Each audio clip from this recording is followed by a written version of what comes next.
Hello, everybody. Oops. This presentation will essentially serve as a study guide for Module C, Representation and Text.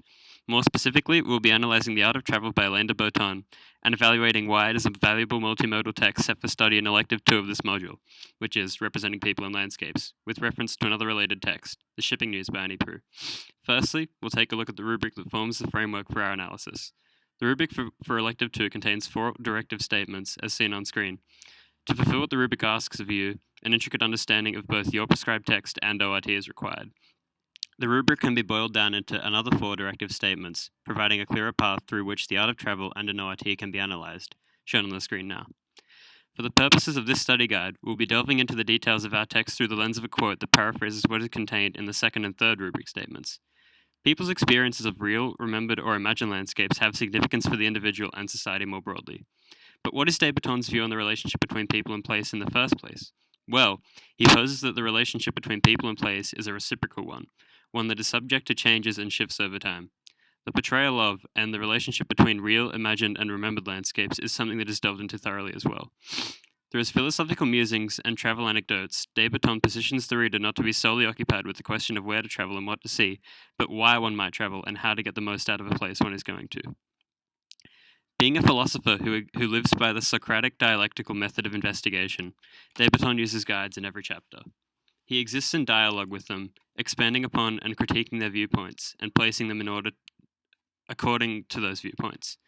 The skeptical guides are featured early on, followed by the guides that promote curiosity and enlightenment. With the text being structured in this way, de Botton is able to present one's connection to landscape from different points of view: physical, psychological, artistic, spiritual, and philosophical, and how these factors can work together to ultimately create significance for a person. De Botton, with Edmund Burke as his guide, makes the distinction that the value of landscapes is not only based on formal aesthetic criteria, but according to the power of places to arouse the mind to sublimity. De Botton notes that early writers connected the sublime to the divine, yet notes that these sublime landscapes allow modern Western travelers to experience transcendent feelings and an emotional connection to a higher power in an era when traditional belief in God has waned. The power of the sublime on an individual as opposed to a group is evident in the Shipping News as well, where Quoyle moves to Newfoundland, initially due to his partial desire to have the harsh living conditions to push against him and make him work. The landscape, however, comes to inspire him at a point where his life now contains something bigger than his past. His aroused senses imbued the far scene with enormous importance. The small figures against the vast rock with the sea beyond. All the complex wires of life were stripped out, and he could see the structure of life. Nothing but rock and sea. The Shipping News is relevant to Module C and Elective 2 in particular due to the emphasis put on the description of the Newfoundland landscape and the strength of Quoyle's connection with it. The rugged landscape essentially serves as a character in itself, with the human characters and their worries being flung against rain, cracking ice floes, and blizzards, giving the sense that the land is holding its own against the people due to the sheer power it possesses. The setting or landscape is the story. Place is foremost in Proulx's work and shapes characters' destinies in powerful, sometimes cruel ways.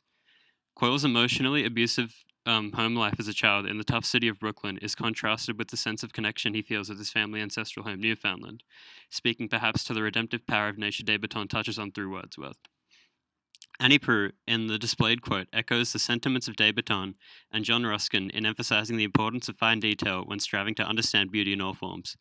We desire to see beautiful landscapes, and they have the power to be able to stand out in our memories and serve as springboards for our imaginations.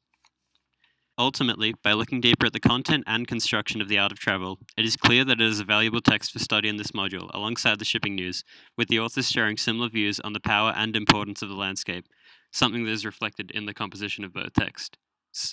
Hopefully, this guide has helped you in displaying how to approach deconstructing the rubric, in addition to showing the kind of points that you can make relating your prescribed text with an ORT. Thanks for watching. See ya!